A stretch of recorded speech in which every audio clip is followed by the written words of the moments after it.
Bismillahirrahmanirrahim. Assalamualaikum warahmatullahi wabarakatuh. Amin. Alhamdulillahirabbil alamin. Wa bihi nasta'in ala umurid dunya waddin. Wassalatu wassalamu ala asrafil anbiya'i wal mursalin wa ala alihi wa ashabihi ajma'in. Amma ba'd. Saudaraku sekalian, untuk tema kali ini masih berkaitan dengan puasa yang sebelumnya saya sampaikan tentang puasanya otak, dan itu masih ada kelanjutannya. Dan kalau kemarin kita membicarakan puasanya otak itu diantaranya kita bagaimana caranya bisa menggunakan otak itu untuk berpikir yang baik atau positive thinking, atau tidak buruk sangka. Dan sebagian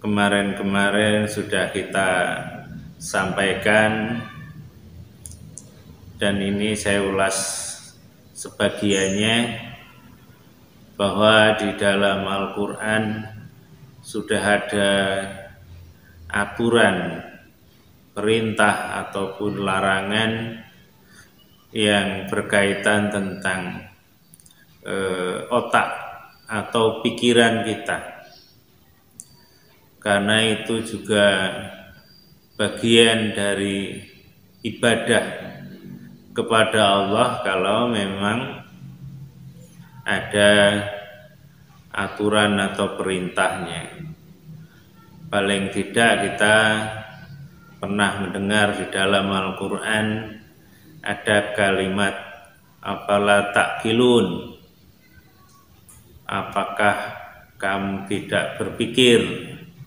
apakah kamu tidak menggunakan otak, kira-kira seperti itu. Artinya kita harus menggunakan akal pikiran kita di dalam menjalani aktivitas kehidupan ini, karena juga kalau dikaitkan dengan firman Allah surat Al-Isra ayat 36 yang sebagian ayat itu berbunyi wala taqfu ma laisa laka bihi ilm, yang artinya jangan kamu melakukan sesuatu tanpa ilmu pengetahuan. Jadi jelas ayat itu mengarah pada apa yang kita lakukan dalam keseharian kita yang harus didasari atas ilmu pengetahuan yang ada di otak atau pikiran kita, dan itu pun nanti juga dikaitkan dengan ayat yang lain. Umpamanya ada ayat yang lain yang berbunyi wa ahsinu, dan berbuat baiklah. Jadi salah satu perbuatan baik yaitu cara berpikir kita, cara menggunakan otak kita itu harus mengarah kepada kebaikan, dan kebaikan itu harus menurut Allah, bukan menurut kita. Karena boleh jadi menurut kita baik, tapi menurut Allah itu tidak baik, kan seperti itu. Dan kemudian baiknya otak itu, baiknya yang kita pikirkan, salah satunya juga tidak buruk sangka dalam banyak hal, termasuk dikaitkan dengan apa-apa yang terjadi di dunia ini. Itu kan semua atas izin Allah ataupun takdir Allah, dan takdir Allah itu pasti baik dan benarnya, sehingga apapun yang terjadi, walaupun menurut akal kita sepertinya tidak baik, tapi kita harus mengimani ayat-ayat Allah, mengimani kebenaran Allah, bahwa itu sebenarnya baik. Dan kalau tidak baik tadi itu hanya kelemahan, kekurangan kita dalam memahami persoalan yang ada. Dan kemudian masih terkait dengan puasa tadi, maka kita harus menahan diri untuk memikirkan sesuatu dengan ukuran hawa nafsu kita. Jadi kita harus memikirkannya menurut Allah, bukan menurut kita. Dan kalau kita coba berikan contoh-contoh agar kita itu mudah memahaminya dan mudah mengamalkannya, salah satunya umpamanya tentang agama yang di dunia ini banyak dan beragam, walaupun yang diridhai oleh Allah hanya Islam. Dan semuanya ini terjadi atau ada di dunia ini pasti ada baiknya untuk kita.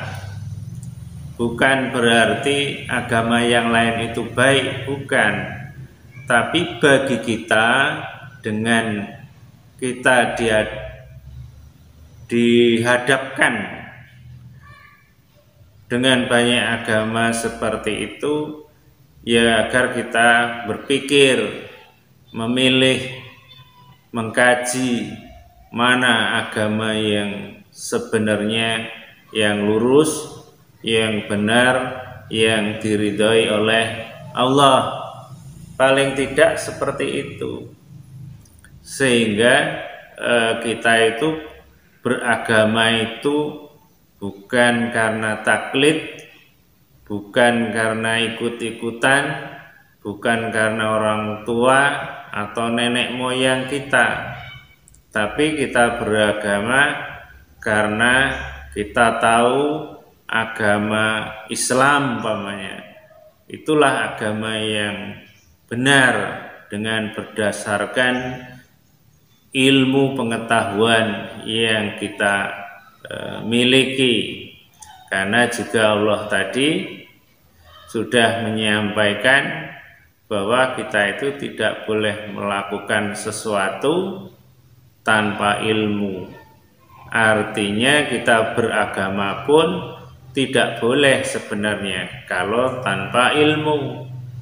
Karena kalau tanpa ilmu, maka yang kita lakukan itu bisa jadi tidak menjadi amal soleh, karena tidak jelas, niatnya tidak jelas. Makanya di situ kita juga akan tahu orang yang melakukan kebaikan berdasarkan ilmu atau tidak nanti akan terlihat beda. Bukankah umpamanya menolong orang dalam kesulitan atau kesusahan itu sesuatu yang baik? Insya Allah semua orang akan mengatakan itu baik. Tapi nanti apa yang dilakukan orang itu apakah akan bernilai amal soleh atau tidak, harus ada persyaratan yang lainnya, bukan hanya sekedar niat baik terus yang dilakukan juga baik, tapi harus ada niat. Karena apa yang kita lakukan kalau niatnya keliru, niatnya hanya dunia, maka yang didapatkan ya hanya dunia. Tapi kalau niatnya karena Allah, lillahi ta'ala, mudah-mudahan itu yang akan menjadi pahala, menjadi amal soleh yang insya Allah nanti bisa kita petik di akhirat, insya Allah seperti itu. Dan itu juga sebuah contoh bahwa perbedaan antara orang yang beriman dengan yang tidak, salah satunya itu. Sehingga orang yang beriman, amal-amal ibadahnya akan diterima oleh Allah ketika niatnya lurus benar lillahi ta'ala.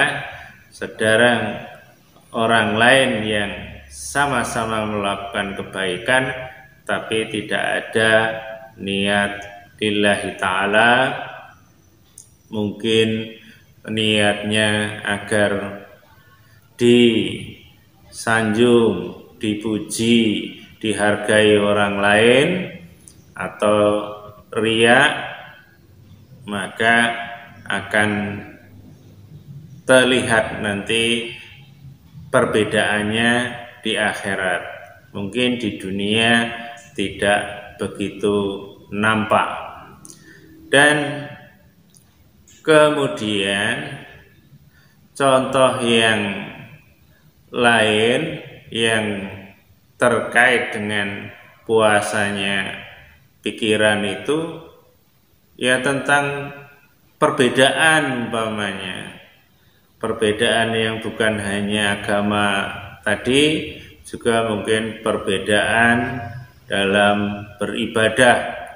Orang Islam yang beriman, yang selama ini kita ketahui cara beribadahnya mungkin ada beberapa hal yang berbeda, dan itu bagi orang yang tidak menggunakan akal pikirannya untuk berpikir positif, baik sangka, maka yang nampak atau terlihat melihat perbedaan itu muncul salah satunya kemarahan atau kejengkelan karena menganggap ibadah yang lain itu keliru, salah, tidak sesuai sunnah, umpama seperti itu. Nah, itu kan pikiran-pikiran yang sebenarnya keluar dari jalur Islam, keluar dari apa yang diperintahkan oleh Allah. Karena Allah mengajarkan ketika kita melihat saudara yang lain umpamanya salah, ya kita harus memaafkan, dan kalau kita bisa menasehati, ya kita nasihati. Wa tawasau bil haq wa tawasau bis sabr. Jadi kita diperintahkan untuk memberi nasihat dengan benar dan juga memberi nasihat dengan sabaran. Kan seperti itu. Jadi kalau siapapun melihat perbedaan tadi yang sebenarnya kalau sudah terjadi itu atas izin Allah, dan kita harus mengimaninya karena itu takdir Allah, dan juga kita harus paham bahwa itu ujian bagi kita, apakah kita itu sabar atau tidak.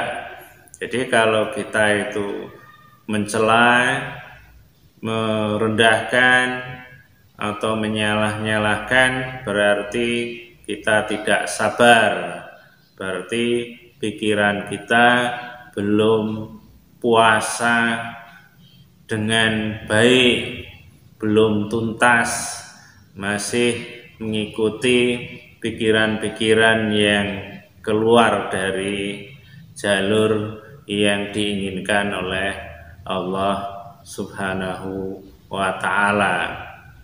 Dan kemudian juga pikiran-pikiran yang lain tentang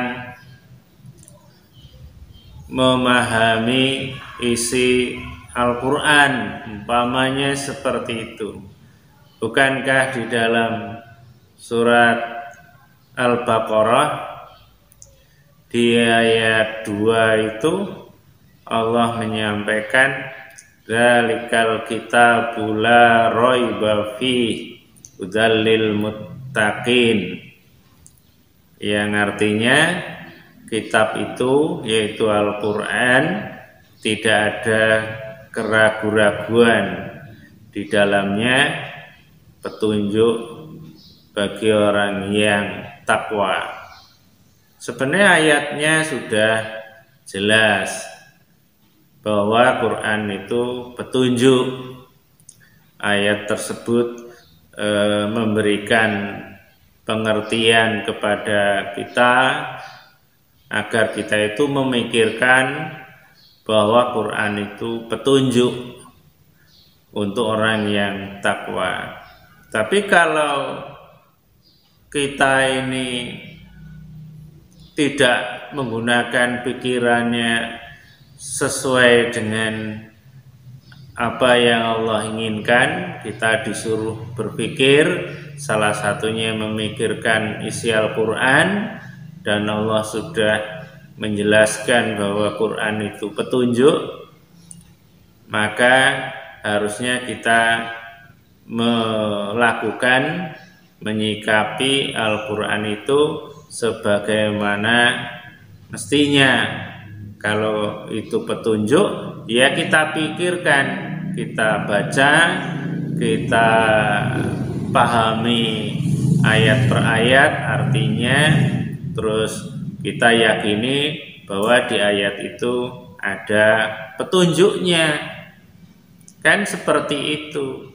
Makanya kalau ada saudara kita yang mungkin hafal Quran, hadis, ilmu agamanya luas, tapi kalau tidak diawali sepenuhnya bahwa Al-Quran itu petunjuk untuk kita agar kita menjalani kehidupan ini bisa lurus, benar, sesuai dengan apa yang diinginkan oleh Allah, maka ya akhirnya yang terjadi seperti yang saya sampaikan tadi, berpikir yang tidak sesuai, berpikir sesuatu nggak cocok, ada kejengkelan atau merendahkan umpamanya. Karena nanti seperti ayat yang saya baca tadi juga yang bunyinya wa ahsinu, dan berbuat baiklah, yang itu sebenarnya berbuat baik bukan hanya berpikir saja, tapi semuanya sebenarnya, ya memandang, mendengar, berbicara, berbuat, semuanya harus mengarah kepada kebaikan. Maka ketika melihat hal-hal yang sepertinya tidak berkenan, tapi tetap kita harus berpikir baik, insya Allah seperti itu. Jadi kalau itu dipraktekkan dalam kehidupan kita sehari-hari, ya insya Allah tidak ada orang yang curiga, tidak ada orang yang berprasangka buruk, tidak ada orang yang punya niat yang tidak baik, karena ketidaktahuan mungkin, sehingga ketika beda itu ada yang mungkin berencana bagaimana yang beda itu tidak bisa melakukan ibadah atau menyebarkan pemahamannya atau membuat tempat ibadah dan lain-lain yang di sekitar kita. Kadang-kadang ada yang seperti itu, sehingga kadang mengumpulkan orang-orang yang sepaham terus ingin berbuat tipu muslihat. Bagaimana caranya mereka pokoknya tidak bisa melakukan ibadah seperti yang mereka inginkan. Naudzubillah. Itulah yang kadang-kadang terjadi karena tidak terpikirkan, tidak mikir, tidak menggunakan akal pikiran bahwa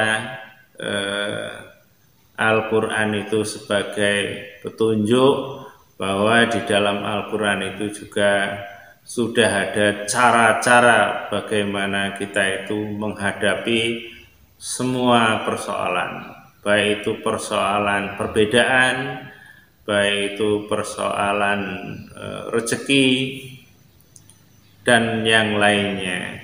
Karena juga masalah rezeki itu sebenarnya sudah ada di dalam Al-Quran.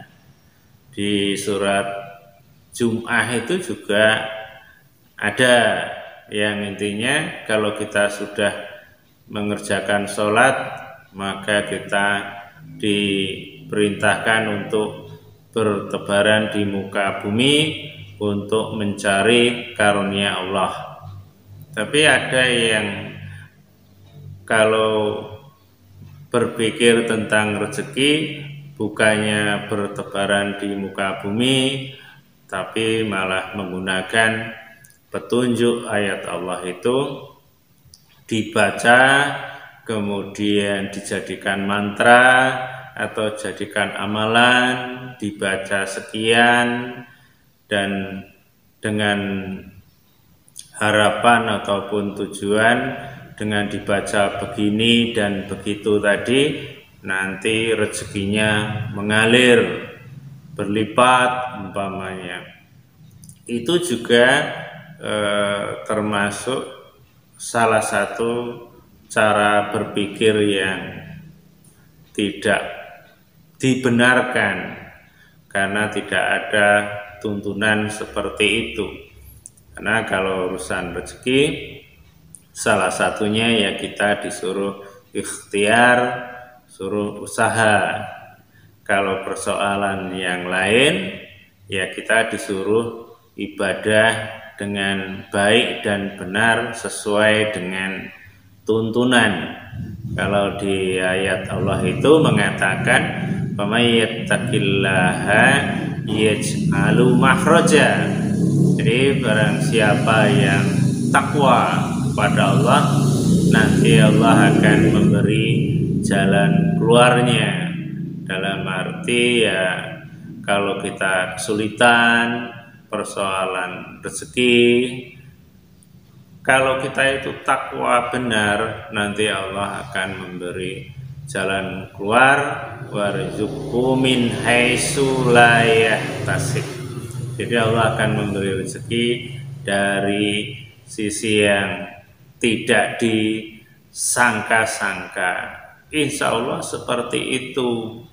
Tapi ya itulah namanya manusia, kadang ingin cari jalan pintas, tidak mau mikir terlalu rumit mungkin, sehingga mencari rezeki dengan cara-cara yang agak aneh, tidak sesuai dengan apa yang dituntunkan oleh Allah. Nah, itu beberapa hal kesalahan saudara kita yang menggunakan akal pikirannya tidak sesuai dengan perintah Allah, dan kemudian juga berpikir tentang apa itu namanya berkhayal umpamanya. Ya, kita boleh sebenarnya memimpikan sesuatu, tapi ya jangan berlebih-lebihan. Kan pernah saya sampaikan ada ayat Allah yang bunyinya kulu wasrobu wala tusrifu. Makanlah dan minumlah dan jangan berlebih-lebihan. Dan ayat itu sebenarnya bisa untuk persoalan yang lain. Salah satunya untuk berpikir. Kita juga boleh berpikir, tapi tidak boleh berlebih-lebihan. Berlebih-lebihan itu ya umpamanya berpikir bagaimana kita itu bisa hidup selamat dunia dan akhirat. Nah, yang berlebihan itu ya kita buat akal-akalan biar selamat dunia dan akhirat tadi, kemudian buat ibadah-ibadah yang akhirnya itu keluar dari apa yang diperintahkan oleh Allah. Dan itu banyak juga yang terjadi. Kalau boleh dicontohkan umpamanya ya tentang membaca Al-Quran tadi, kita disuruh oleh Allah membaca Al-Quran, kemudian kalau bisa ya dipahami, kemudian diamalkan. Tapi Al-Quran dijadikan mantra, jampi-jampi, yang sebenarnya Quran itu adalah petunjuk. Kalau diamalkan di dalamnya, ya insya Allah kita itu akan selamat dunia dan akhirat. Ya paling tidak ya masalah akal tadi. Kalau akal kita itu kita gunakan untuk hal-hal yang baik, yang lurus, yang benar, sehingga ya hidup kita itu dengan sendirinya atas izin Allah akan selamat atau bahagia dunia dan akhirat, insya Allah seperti itu. Tapi ya itulah namanya manusia, kadang tergoda oleh godaan setan yang selalu membisikkan sesuatu yang keliru di dalam hati kita. Insya Allah seperti itu. Dan kemudian lagi, kalau dikaitkan dengan berpikir tadi, kadang kita memikirkan sesuatu yang juga berlebihan tadi yang bukan wilayah kita, itu urusan Allah sebenarnya. Jadi kalau kita tidak tahu, ya jangan nambah-nambah sok tahu, atau kita pikirkan ini umpama saja, umpamanya ada yang membahas tentang nama ruh kita ada namanya, kata sebagian saudara kita, tapi ada sebagian yang lain mengatakan tidak ditemukan di Al-Quran ataupun hadis yang menjelaskan itu, dan ada yang menjelaskan itu dapatnya dari mimpi dan lain-lain sebagainya. Dan sebenarnya kalau kita memang tidak punya pengetahuan sama sekali itu dari Al-Quran ataupun hadis, ya sudah, tidak usah kita paksa-paksakan. Ya kita lakukan saja yang ada, yang diperintahkan. Kita tidak perlu memikirkan sesuatu yang memang ya nggak perlu, nggak ada kewajiban atau tuntunan itu, ya tidak usah kita ikut pusing memikirkannya. Karena kita juga harus tahu bahwa setan itu ya kerjaannya ya seperti itu, selalu menggoda manusia dengan berbagai macam cara, dan yang digoda itu ya dari tingkat orang yang berilmu, orang yang biasa, dan orang yang tidak berilmu, semuanya akan digoda. Dan godaan itu ya berbagai macam cara, sehingga orang yang digoda itu bisa keluar dari jalur agama yang sebenarnya. Ya diantaranya ya kelemahan manusia itu kan salah satunya senang dipuji, senang dianggap pandai, senang kalau dihormati dan lain-lain, sehingga kelemahan-kelemahan itu yang dibaca oleh setan dan kawan-kawannya, dan dia melakukan gerakan yang intinya ya bagaimana manusia yang punya ciri seperti itu dia tergelincir, sehingga umpamanya ya bisa lewat mimpi, ketemu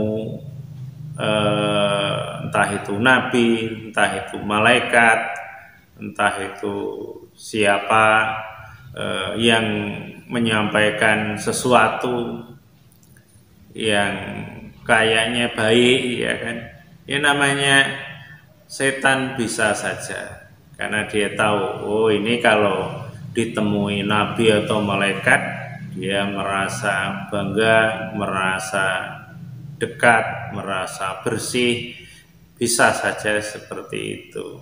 Karena dengan seperti itu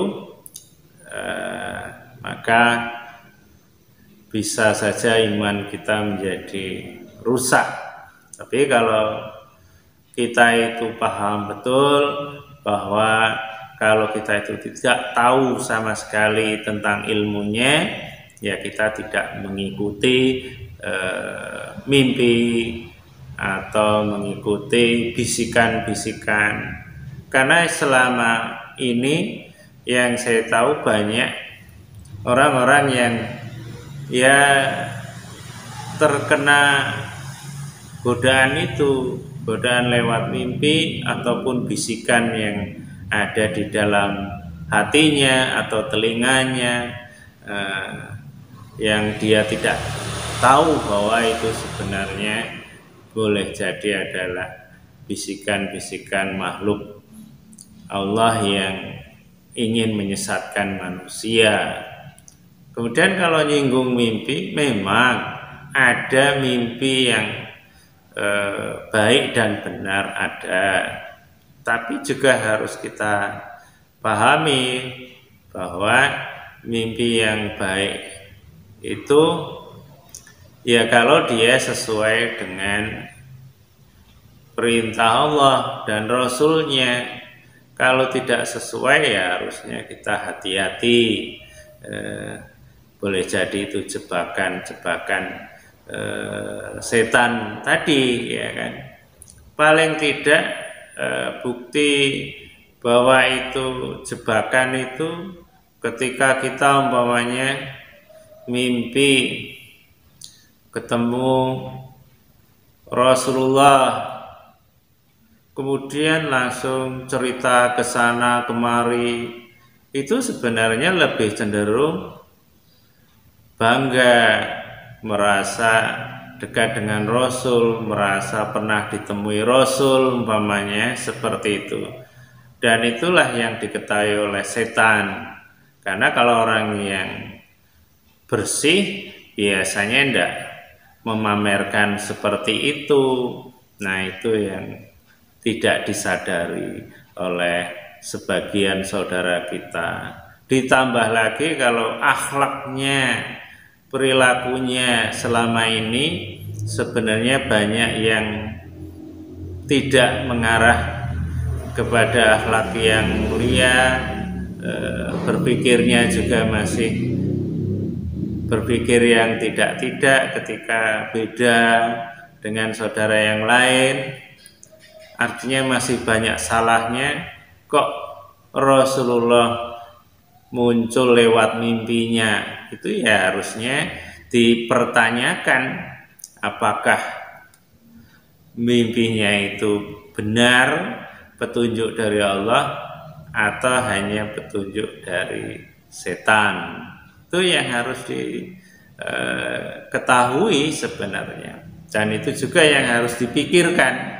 Makanya kita berpikir itu harus hati-hati, tidak asal berpikir dengan dasar satu atau dua dalil, dia tidak memikirkan dalil yang lain yang terkait, termasuk kembali ke itu tadi, mimpi temu Rasul umpamanya, bahwa dia sendiri sebenarnya tidak tahu Rasul itu wajahnya seperti apa.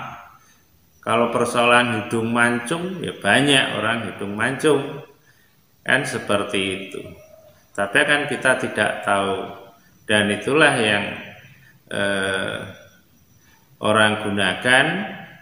Ada hadis kalau setan itu tidak bisa menyerupai Rasul.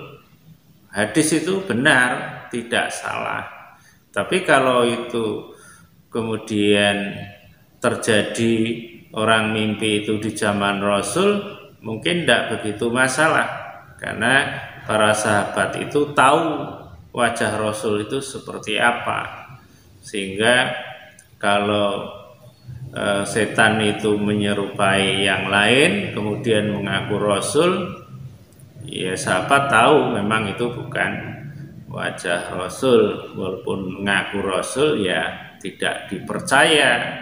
Tapi kalau sekarang kita tidak tahu sebenarnya wajah Rasul itu seperti apa. Tapi ketika setan itu menyerupai, mengaku Rasul, padahal rupa yang diwujudkan itu bukan Rasul, mungkin wajahnya Abu Jahal umpamanya, tapi mengaku Rasul. Kita tidak tahu bedanya wajah Rasul dan Abu Jahal.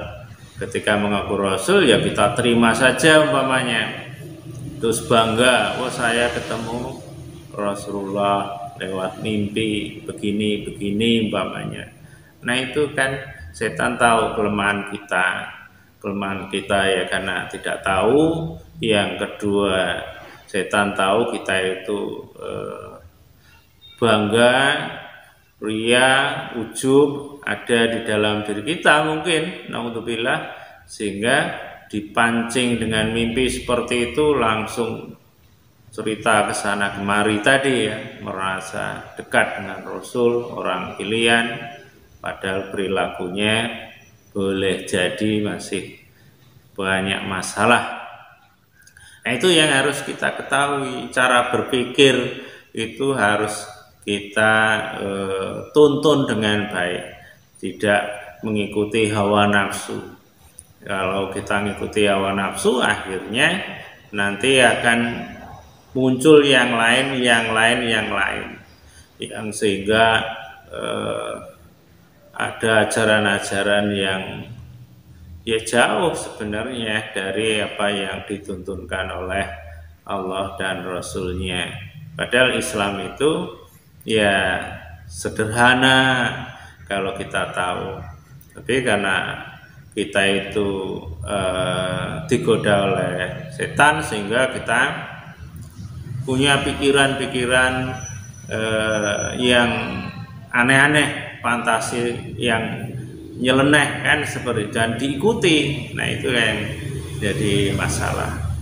Dan kemudian juga sebenarnya kalau kita itu berpikirnya itu cukup sederhana, apa yang diperintahkan oleh Allah, umpamanya ya kita itu diciptakan oleh Allah untuk beribadah. Nah, kita berpikirnya berarti apa yang kita lakukan harus nilai ibadah. Jadi tidak membuat kegiatan atau zikir tertentu atau salawat tertentu, tidak, cukup yang diperintahkan oleh Allah saja. Wabtaghi fima ataqallah darul akhirah. Kita itu kan disuruh mencari kehidupan akhirat dengan apa yang Allah berikan kepada kita. Allah berikan apa? Allah berikan salah satunya yaitu tadi otak, itu kan pemberian Allah. Terus kita harus berpikir terkait dengan ayat yang saya baca tadi, surat Qasas. Jadi bagaimana caranya otak kita digunakan untuk berpikir yang punya nilai ibadah. Yang punya nilai ibadah yaitu berpikir yang positif, yang baik, yang lurus, yang dibenarkan oleh Allah dan Rasulnya. Kan seperti itu. Salah satunya ya berpikir kalau ada orang yang salah, oh ya mungkin dia belum tahu, ya kita maafkan saja. Pokoknya kan begitu, kita doakan. Ketika melihat sesuatu yang terjadi nggak enak, ya kita berpikir, oh ini mungkin ujian bagi saya, atau mungkin ini teguran agar saya kembali ke jalan yang benar.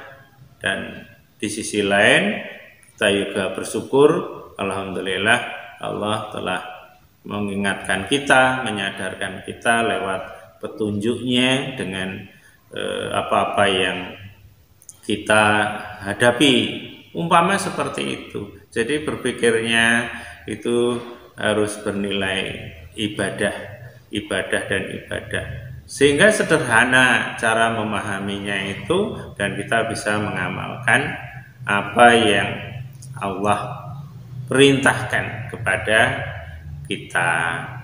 Dan kemudian setelah kita itu membahas tentang berpikir, jangan buruk sangka, jangan marah dalam pikiran, yang sebenarnya memang marah itu ada yang di hati, ada yang di mulut, di mata, tapi juga ada yang di otak pikiran.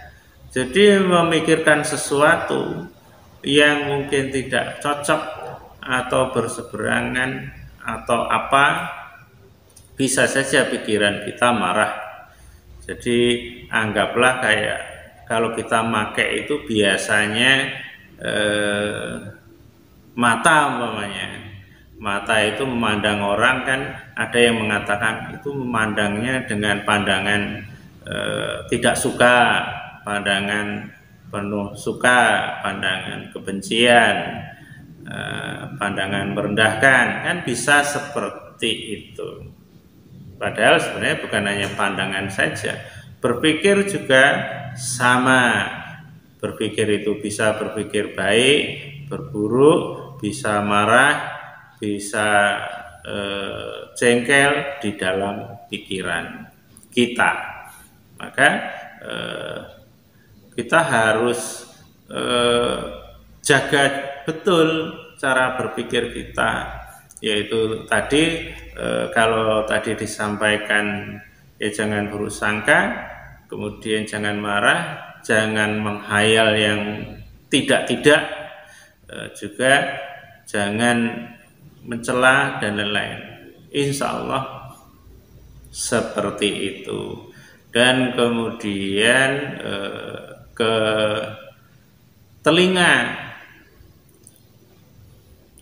telinga itu juga harus kita puasai, karena ini kaitannya puasa tadi.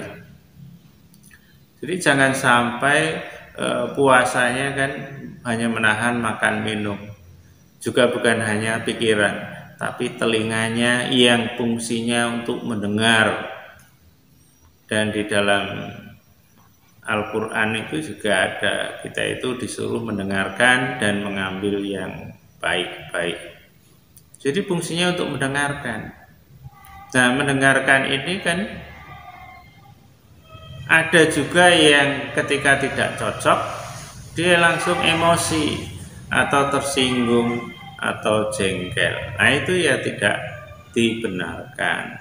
Jadi masalah mendengarkan itu juga penting, harus kita luruskan bagaimana kita itu mendengar suara-suara yang ada di sekitar kita dengan baik, ambil yang baik, yang buruk ya sudah tidak usah.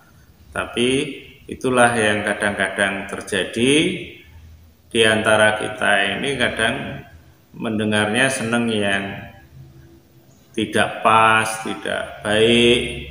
Ya paling enggak mendengar ada orang ceramah umpamanya, ada yang kayaknya enggak pas. Nah, itu kesempatan untuk komen, kesempatan untuk jadikan bahan untuk ceramah, untuk mengejek saudaranya yang lain. Nah, ya kan itu salah, itu yang tidak diperkenankan oleh Allah sebenarnya.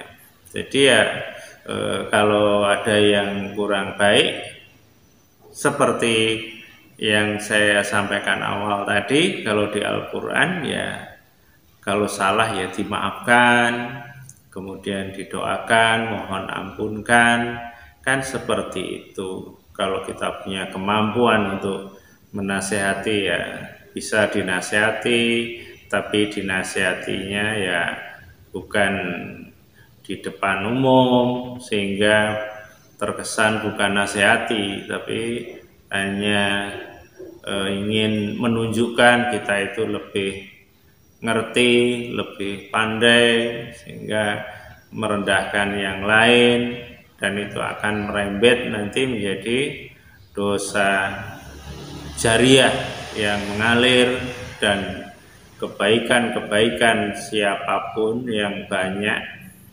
bisa menjadi hilang, gugur karena perilaku yang keliru tadi.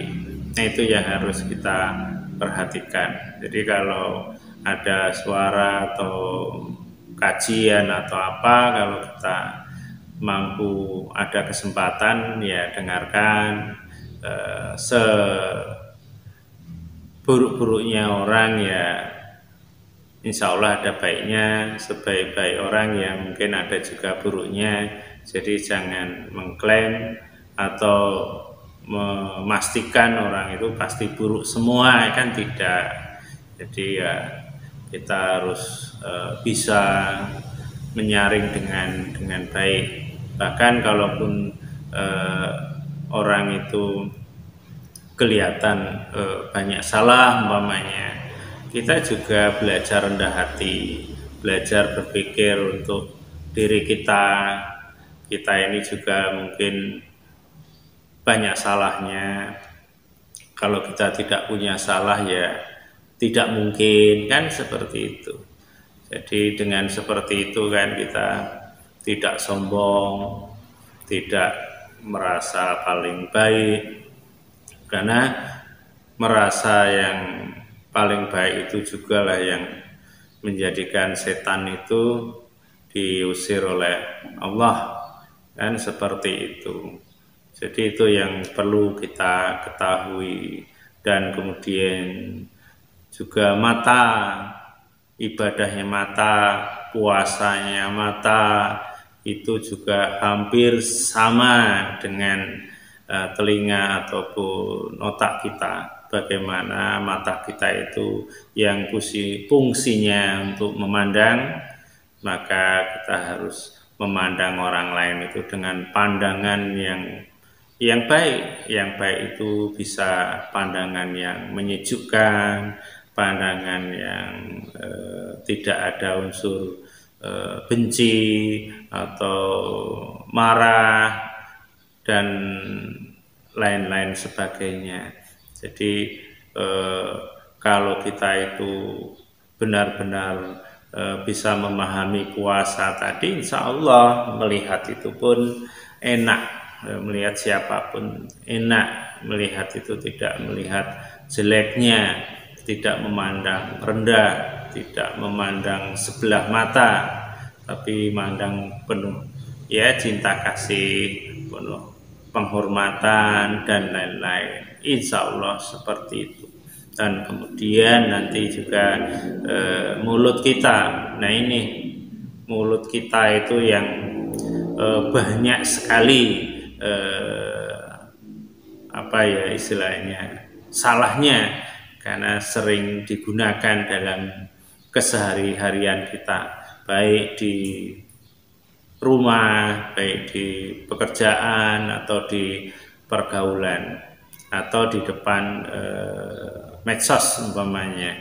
Itu kan mulut itu kalau tidak hati-hati salah bicara bisa menjadi dosa, dan dosanya juga bisa menjadi dosa jariah.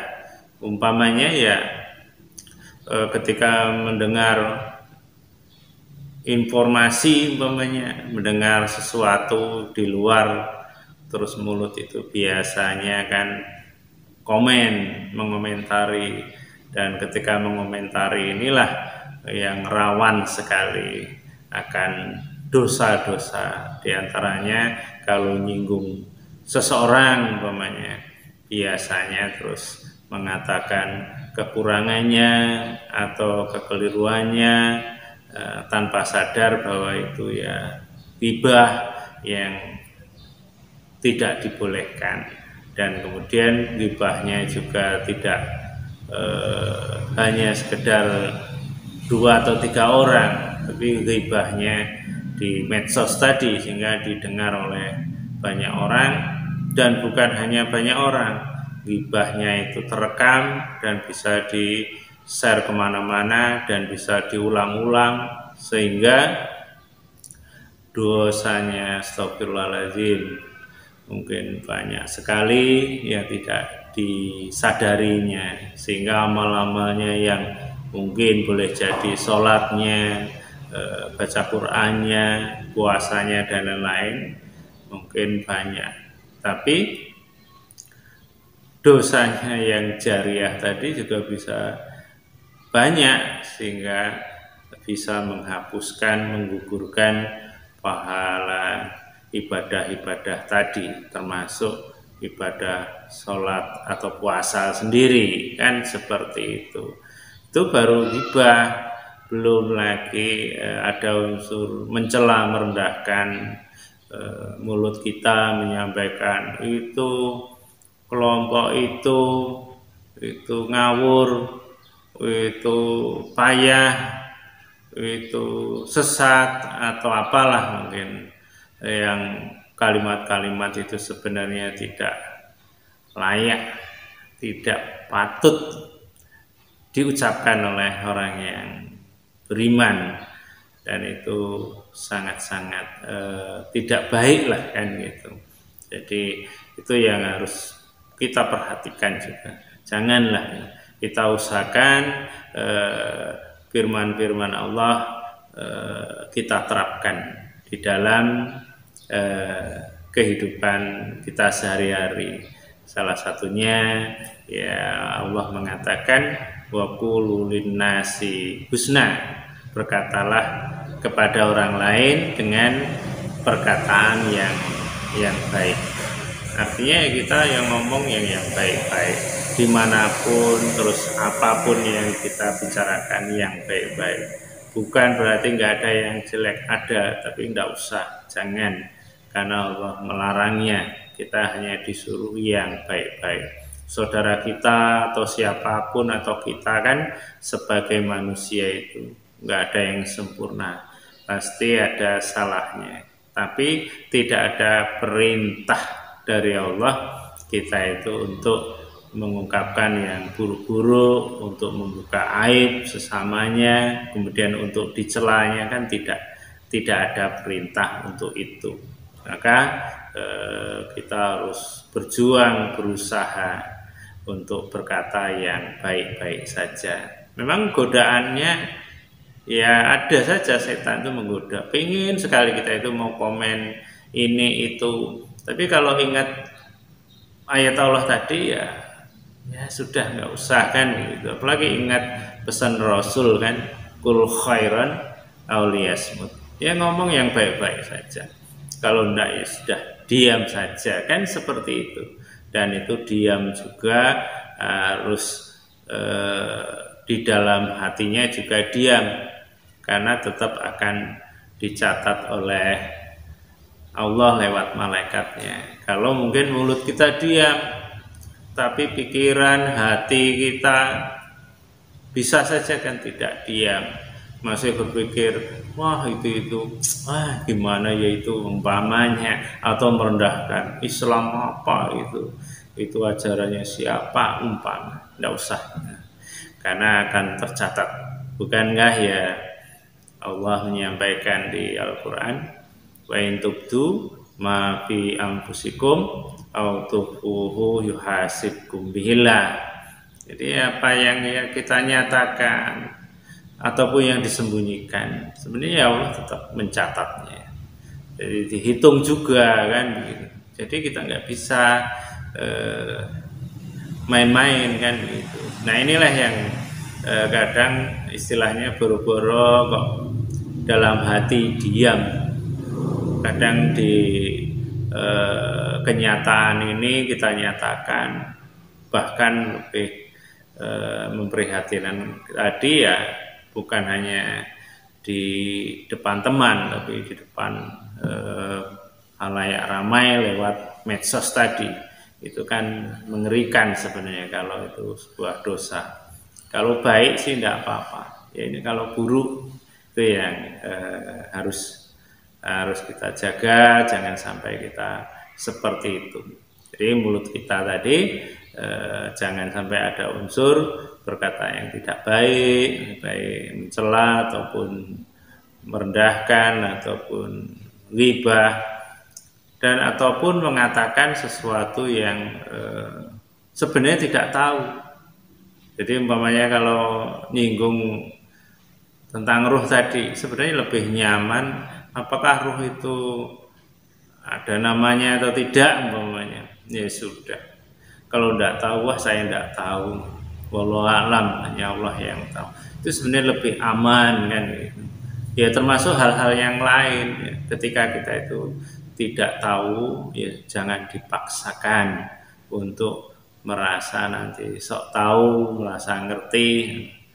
Itu akan menyulitkan kita, bahkan itu masuk ya itu tadi merasa tahu tadi, itu kan akan salah juga. Jadi apa yang kita lakukan itu, kalau itu benar, sebenarnya kebenaran itu terkait banyak dasar dalil. Nanti kalau salah pun juga demikian, dia akan mengenai banyak dasar atau dalil sebenarnya. Ya umpamanya ya kembali ke kayak bicara kita. Kalau kita bicaranya salah, yaitu mengenai bahwa kita itu harusnya berkata yang baik. Kemudian juga mengenai hadis tadi, sebenarnya kita akan disuruh berkata yang baik atau lebih baik diam. Kemudian juga mengenai ayat yang seharusnya kalau ada orang yang keliru dan lain-lain, kita ya disuruh memaafkan. Nah, kita kan kalau bicara yang tidak baik berarti tidak memaafkan. Kemudian juga mendoakan, memohon ampunkan, itu juga kena kita. Dan masih banyak ayat-ayat yang lain. Apalagi kalau kaitannya dakwah, Allah menyampaikan ud'u ila sabili rabbika bil hikmah wal mau'izatul hasanah. Jadi dakwah itu yang ngajak ngajak orang itu ke jalan yang baik, itu ya jalan yang benar, itu yang cara yang ya tauladan yang baik juga. Tapi kalau kok bahasanya itu agak merendahkan, mencela atau mengolok-olok sebagiannya, itu tanda bahwa dia sedang tidak mengamalkan beberapa ayat Allah yang seharusnya tidak mengatakan yang nggak baik tadi kan. Insya Allah seperti itu. Nah itulah ibadahnya mulut, insya Allah seperti itu. Kemudian ibadahnya apa? Ibadahnya hati kita. Hati ini ada sebuah hadis kan yang intinya bahwa pada diri manusia itu ada segumpal darah. Kalau itu baik maka ya baik semuanya. Kalau itu buruk maka semuanya akan buruk. Ya kalau tidak salah maksudnya, kalau hati itu baik, melihat sesuatu atau seseorang yang buruk sekalipun, dia akan berkata baik hatinya yang diwakili oleh mungkin pandangan mata atau mimik muka atau bicaranya. Paling tidak kayak Rasulullah itu ketika dakwah di Thaif, kan Rasulullah itu diusir, dilempari batu dan lain-lain. Itu kan sebenarnya sangat buruk karena Rasul utusan Allah mengajak dalam kebaikan kok diperlakukan seperti itu. Tapi karena Rasulullah itu orang yang insya Allah orang yang paling baik, ya kan. Tapi tetap baik saja yang disikapi oleh Rasulullah. Rasulullah memaafkan dan mendoakan, ya kan, seperti itu. Artinya kita juga demikian. Kalau kita itu menghadapi hal-hal yang tidak baik di sekitar kita, dan bahkan sebenarnya keburukan yang ada sekitar kita itu mungkin tidak sampai seperti Rasulullah, hanya sebagian kecil istilahnya. Ya umpamanya itu tadi, ada di lingkungan kita yang belum benar, entah agamanya, ibadahnya atau apa, ya nggak haruslah kita itu terus ya ngomong yang tidak baik. Cukup ya maafkan, doakan, ya Allah ada saudaraku yang sepertinya belum pas ibadahnya, pemahamannya, ya Allah ampuni kesalahannya, ya Allah tunjuki dia ke jalanmu yang lurus, umpama seperti itu. Kan enak, itu kan menunjukkan hati kita itu ya baik. Kemudian juga kalau kita dihadapkan masalah yang tidak menyenangkan sebenarnya dalam kehidupan ini atau diuji oleh Allah bermacam-macam, tapi kalau hati kita baik, ya mungkin ini mungkin ujian dari Allah, mungkin kita disuruh sabar, tidak marah, tidak emosi. Mungkin ini teguran dari Allah, mungkin aku masih ada salahnya agar kembali ke jalan yang benar, umpama seperti itu, kan enak insya Allah. Jadi kuncinya memang di hati. Sehingga kalau hati itu benar-benar baik, maka itulah kalau dikaitkan dengan hadis yang lain bahwa orang yang beriman itu sungguh luar biasa. Dia kalau ditimpa musibah ya sabar, kalau diberi nikmat ya bersyukur. Nah, itu karena hatinya yang lurus, hatinya yang benar, insya Allah seperti itu. Maka itulah kalau kita melihat di sekitar kita atau diri kita sendiri, kok setiap ada masalah bawaannya emosi, bawaannya mencela, bawaannya ingin mengatai yang tidak, atau bawaannya ingin merasa paling benar, itu boleh jadi hatinya sedang bermasalah. Makanya untuk itu kita selalu berusaha untuk membenahi diri kita, baik pikiran, telinga, mata, mulut, hati. Dan kaitkan puasa tadi, disitulah puasa itu di Al-Quran kan la'alakum tattaqun, harapan dari Allah itu agar kita itu menjadi orang yang takwa. Orang yang takwa itu yaitu orang yang nanti akan diberikan oleh Allah surga, orang yang menjalankan perintah dan meninggalkan larangan, yaitu puasa tadi. Sehingga puasa yang berhasil itu ya yang akhirnya takwa, yang dia tidak hanya puasa makan minum saja, tapi puasa yang lainnya, dan itu akan diterapkan nanti setelah bulan suci Ramadan, bulan-bulan yang lainnya. Umpamanya berpikir yang lurus tadi, itu bukan hanya di bulan Ramadan saja, di bulan lain tetap. Terus berbicara yang baik itu juga di bulan yang lain tetap berbicara yang baik. Hanya yang beda mungkin masalah makan, tapi tetap ada unsur puasanya. Bedanya apa? Mungkin di bulan suci Ramadan puasa tidak makan minum di siang hari, malamnya kan boleh kan. Tapi kalau nanti di bulan yang lain boleh makan minum di siang hari atau malam hari, tapi tidak boleh berlebih-lebihan. Cuman ada juga nanti tetap masih tidak boleh makan minum di hari yang lain, di luar bulan suci Ramadan. Ketika apa? Umpamanya ketika sholat, itu nggak boleh lagi sholat makan dan minum. Nah, itu artinya masih ada aturan-aturan lagi yang mungkin agak beda, tapi intinya sama. Kita itu disuruh puasa, dan ini yang kadang-kadang ada ungkapan-ungkapan di sekitar kita yang mungkin perlu diluruskan. Umpamanya ada yang mengatakan bulan puasa kok marah-marah, tidak boleh. Yaitu sebenarnya ya bagus, tapi ya bukan bulan puasa saja, sebenarnya bulan yang lain pun juga tidak boleh marah-marah kan gitu.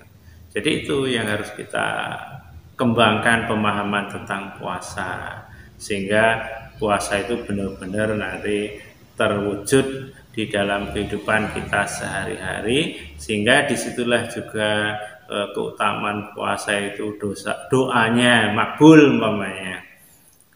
Itu kalau puasanya benar, mempuasai nafsu kita semuanya.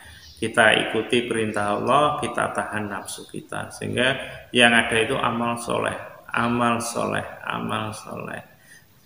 Di antaranya lagi juga itu tadi, apa yang kita lakukan karena perintah Allah, karena perintah Allah, sehingga apa-apa bismillah, mau makan bismillah, mau minum bismillah, mau bekerja bismillah, mau pakai pakaian bismillah, dan semuanya juga diakhiri dengan alhamdulillah. Itulah amal-amal soleh, kaitannya dengan puasa itu bisa dikaitkan, sehingga kita menjadi orang yang iman amal soleh sesuai juga dengan perintah Allah atau firman Allah yang mengatakan wa yastajibul ladzina amanu wa amilus sholihah. Allah itu mengabulkan doa orang yang beriman dan beramal soleh.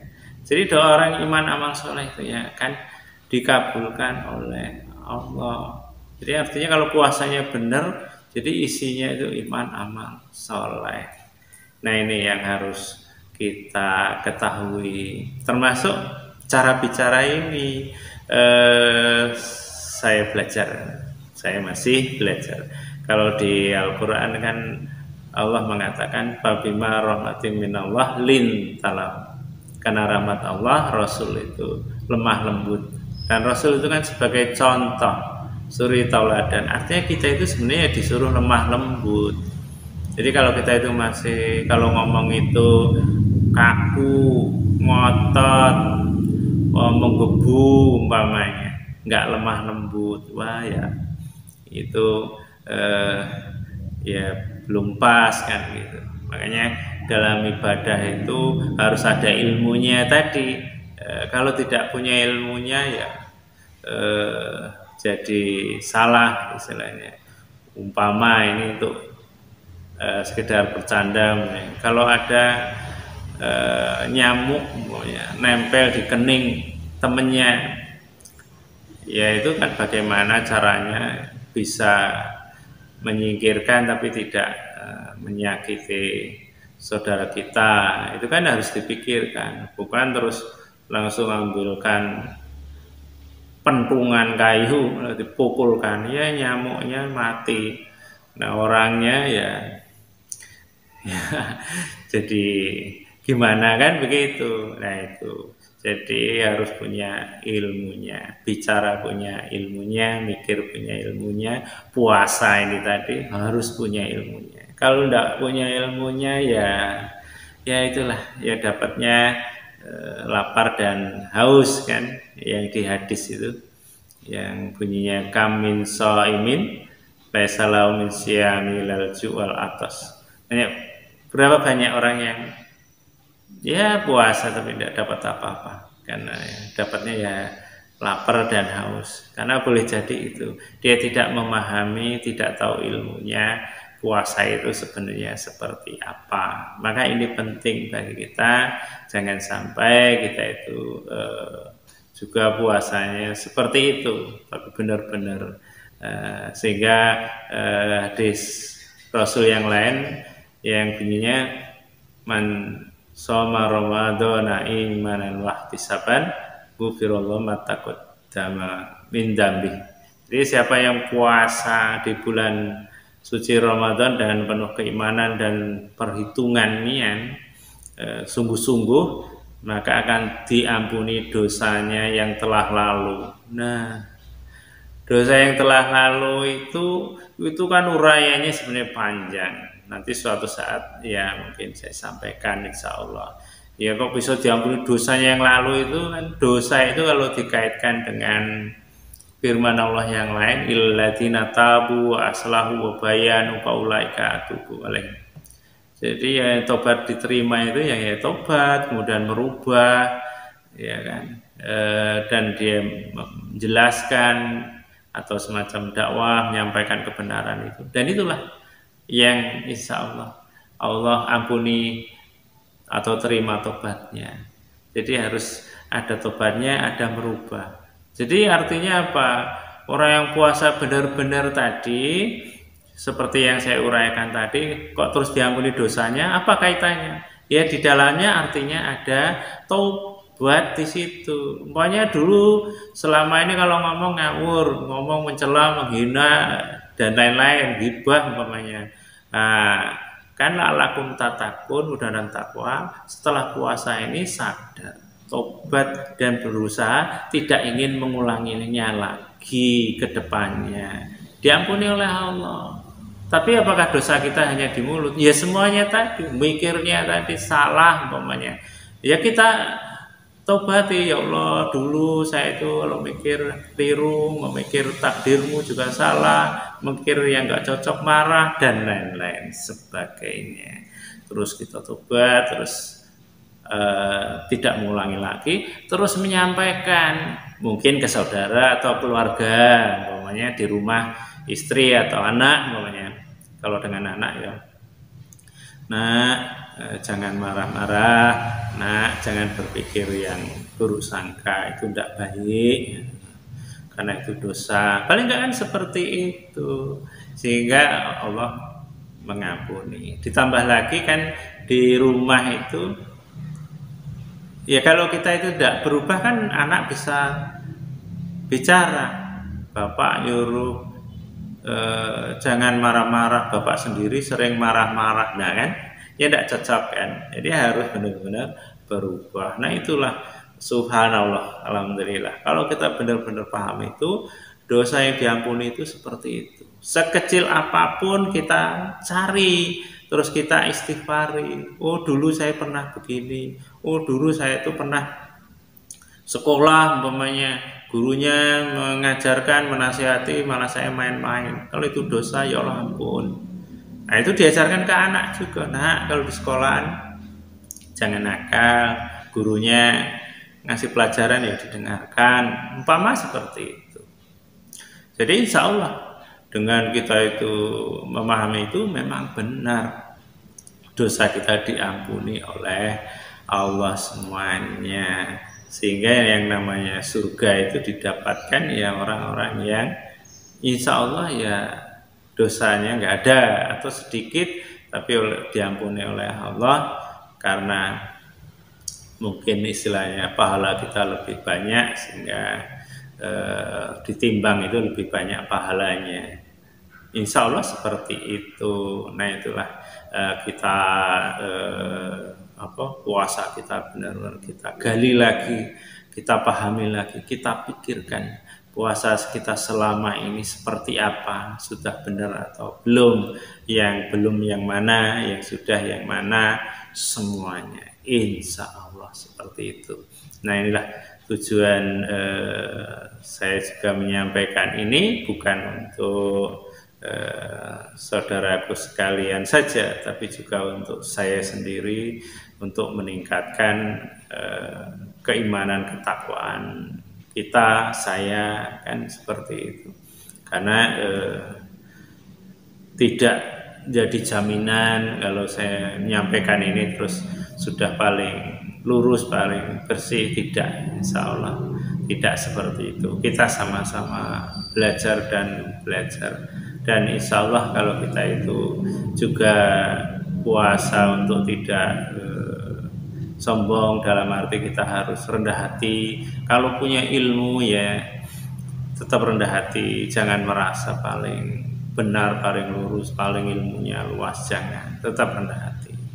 Kalau masalah harta juga demikian, ya kita harus berpikir ya semuanya milik Allah pada hakikatnya, jadi nggak perlu disombongkan. Dalam hal kegiatannya juga demikian, pokoknya kita aktif dalam kegiatan apa, tidak perlulah dipamerkan, merasa wah orang hebat, namanya tidak usah. Kita harus rendah hati, karena dengan rendah hati inilah insya Allah yang namanya kebencian, kedengkian, kemarahan orang itu insya Allah ya, insya Allah itu enggak muncul kalau terus dilakukan kan. Itu paling hanya orang-orang yang belum ngerti saja. Karena kalau kita rendah hati ya orang bingung mau menyalahkan yang mana kan gitu. Salah satunya rendah hati juga tadi ya kalau enggak tahu ya enggak usah dipaksakan ya kan.